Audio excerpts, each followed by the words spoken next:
सुग्रीव के साथ हनुमान लला की प्रथम भेंट बड़ी ही विचित्र थी। उनके दिव्य आकर्षण ने सुग्रीव को बेहद प्रभावित कर दिया था। हनुमान लला ने अपने पिता के दिव्य गदे को अपने नन्हे हाथों से इस प्रकार उछाला जैसे वो कोई खिलौना हो। ये देख सभी आश्चर्यचकित रह गए। हनुमान की बाल लीला सुन सभी रानियां ये जानने के लिए उत्साहित हो गई कि मैंने अपने राम रूप में वानर सेना का चुनाव ही क्यों किया। तब मैंने उन्हें बताया कि रावण के वध के लिए मैंने नहीं बल्कि स्वयं रावण ने ही उनका चुनाव किया था। पापी रावण ने धनेश कुबेर को पराजित कर उसका दिव्य पुष्पक विमान छीन लिया था और अपने मध्य में चूर वो सूर्य देव को भी चुनौती दे बैठा।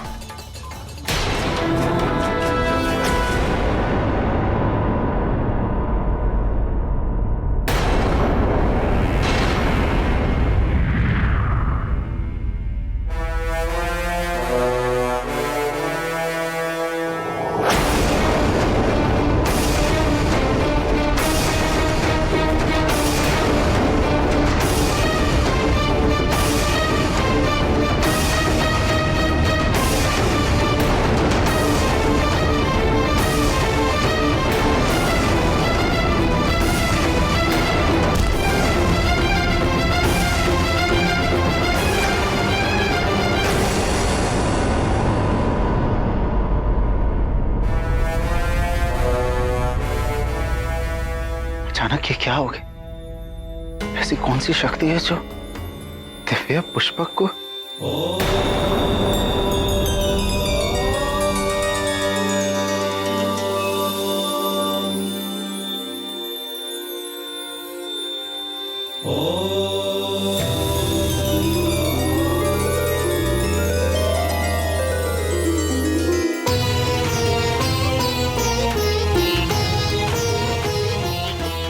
ये तो कैलाश है, मेरे महादेव का निवास।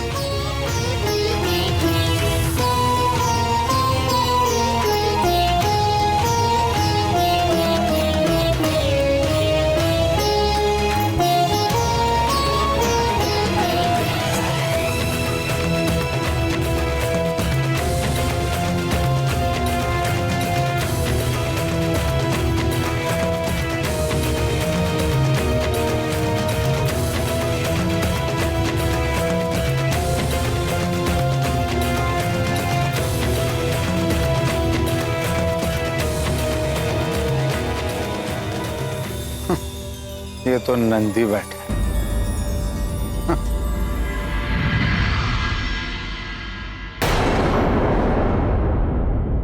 ठहरिए।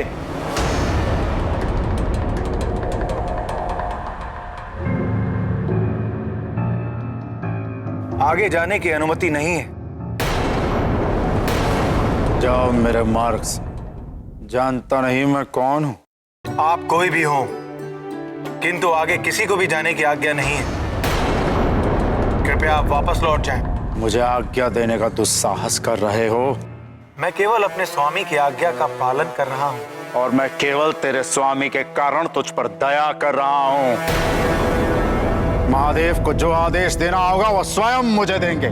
स्वयं भगवान भोलेनाथ का ही आदेश है कि वो अभी किसी से नहीं मिल सकते। हट जा।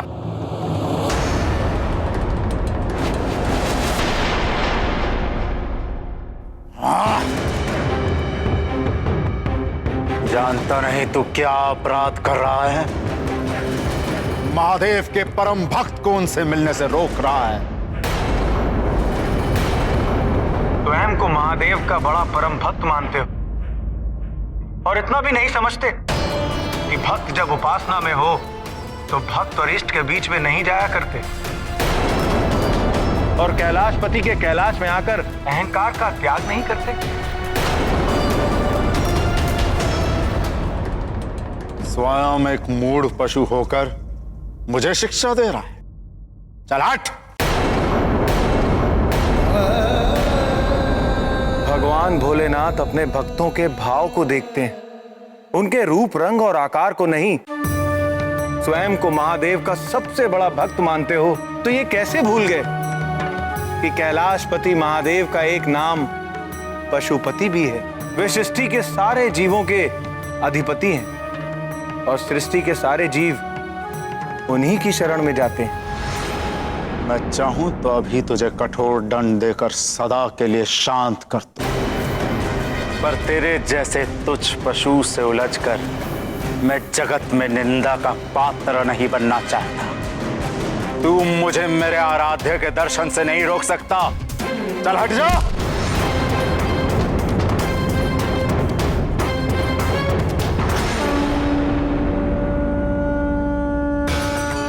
भगवान शंकर दीनानाथ भक्त वत्सल हैं।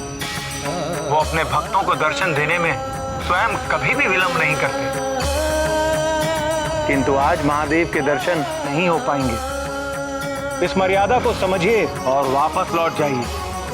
लौट जाना और पीछे हट जाना मेरा स्वभाव नहीं। और ऐसा कौन सा कार्य है कि डमरूधारी अपने परम भक्त दशानन से भी ना मिले।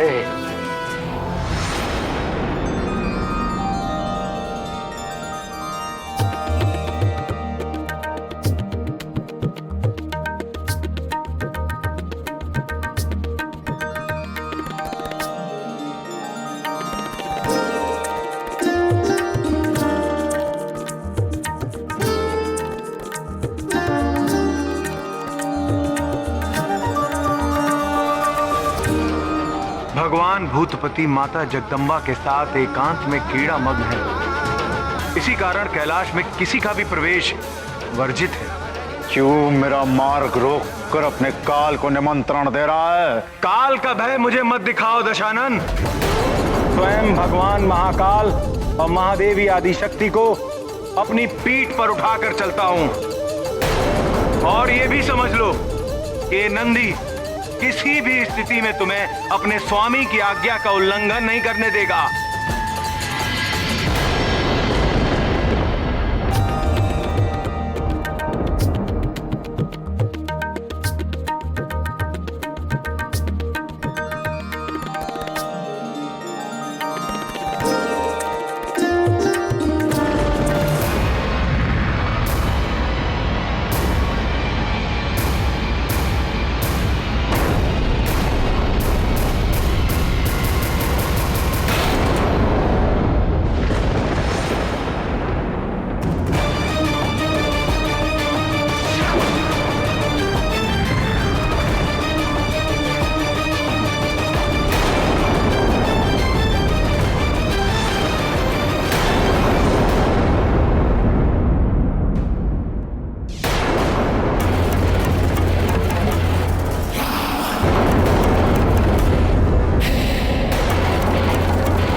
मृत्यु ना आज होनी है और ना ही मेरे हाथों होनी है दशग्रीव। तुम व्यर्थ ही मुझसे संघर्ष करके केवल महान पीड़ा के भागी बनोगे। मेरी बात मानो, वापस लौट जाओ। लंकेश दशानन जो एक बार संकल्प कर ले उसे पूरा करके ही रहता है। भक्त होकर भी बार बार भगवान की आज्ञा का निरादर कर रहा है, मूर्ख।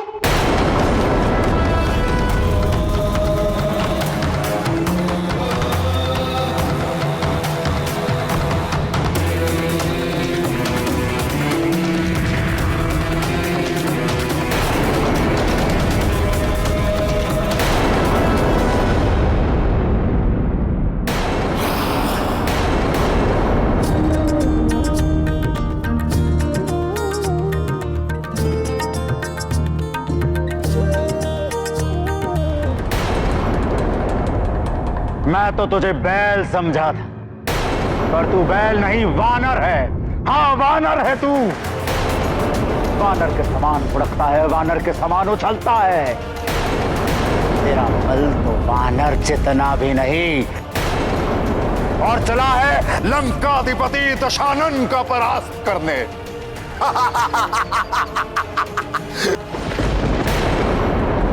ये महादेव भी निराले हैं, किसी भी पात्र अपात्र को वरदान दे देते हैं, किसी को भी अपना गण बना लेते हैं।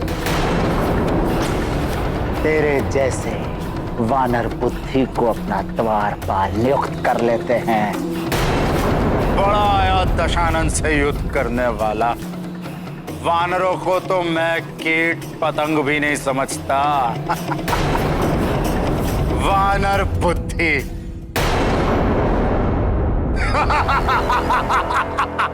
मैं तो प्रभु भोलेनाथ की आज्ञा का पालन कर रहा हूं, लेकिन तुम्हें इसमें वानर बुद्धि दिख रही है। तो सुनो दशानन, जिन वानरों को तुम इतना तुच्छ समझते हो, उन्हीं वानरों के सम्मुख तुम घुटने टेकने पे विवश हो जाओगे। तुम्हारा अहंकार, तुम्हारी कीर्ति और तुम्हारी प्रतिष्ठा सब उन्हीं वानरों के पैरों तले कुचला जाएगा।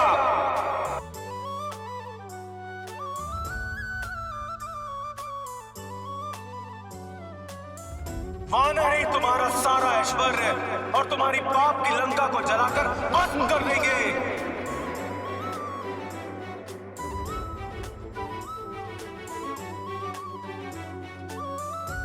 तुम्हारे राक्षस कुल का सर्वनाश और तुम्हारी मृत्यु का प्रमुख साधन होंगे ये वानर।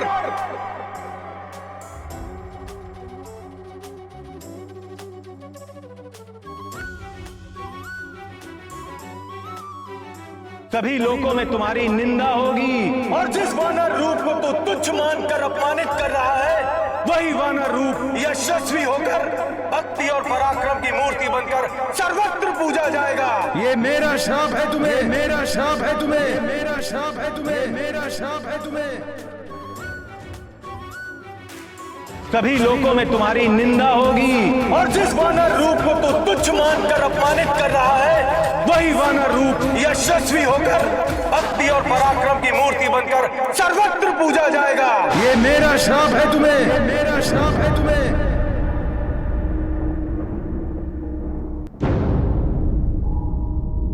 ये गूंज कैसी है प्राणनाथ? यह सत्य और न्याय की गूंज है प्राणप्रिय। हमारे सर्व समर्थ भक्त नंदी ने एक अशिष्ट को उचित दंड दिया है।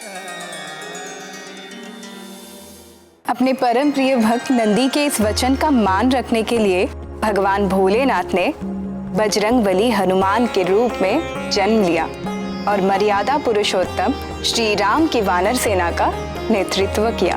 और पाप की लंका जलाकर भस्म करने का वचन तो शिवांश महाबली हनुमान ने स्वयं ही निभाया। इस प्रसंग में एक और ध्यान देने योग्य बात है। वो क्या हृदयनाथ? यही कि भक्त और भगवान के मध्य कभी नहीं आना चाहिए, विशेषकर भक्त वत्सल भगवान भोलेनाथ और उनके परम सेवक नंदी महाराज के बीच तो भूल कर भी कभी नहीं। नंदीश्वर वृषभ रूप में भगवान महादेव के साथ शोभायमान है। जिस प्रकार गौ माता पृथ्वी का प्रतीक है, उसी प्रकार वृषभ रूप नंदी धर्म का प्रतीक है। भगवान भोलेनाथ सदैव धर्म के साथ हैं और धर्म निरंतर भगवान भोलेनाथ की सेवा में रहता है। इनके बीच में पड़ने का अर्थ है भगवान महेश्वर से होकर जो सनातन धर्म की धारा बहती है उसमें बाधा डालना। नंदी से ऐसा भयंकर शाप मिल जाने से तो रावण बहुत भयभीत हो गया होगा। भयभीत हो जाता तो कदाचित उसके कुछ पाप धुल जाते। उद्दंड रावण की बुद्धि को तो अहंकार और क्रोध का घुन लग गया था। अरे मोड़, तू ना आलसी बैल बन सका ना विधिवत वानर। तू क्या समझता है मैं तेरे तुच्छ शाप से घबरा जाऊंगा? वानरों से भयभीत होकर प्रार्थना क्षमा प्रार्थना करूंगा? तूने अभी मेरी शक्ति देखी नहीं है, परंतु तुझ पर बल का प्रयोग करके मैं अपनी शक्ति को व्यर्थ नहीं करना चाहूंगा। तेरा अस्तित्व तो वैसे भी तुच्छ और नगण्य है, पर अब मैं उसे अर्थहीन बना दूंगा। तो यहीं खड़ा रह और देख, मैं तेरे सामने से ही संपूर्ण कैलाश पर्वत को यहां से उखाड़ कर अपनी राजधानी लंका ले जाऊंगा।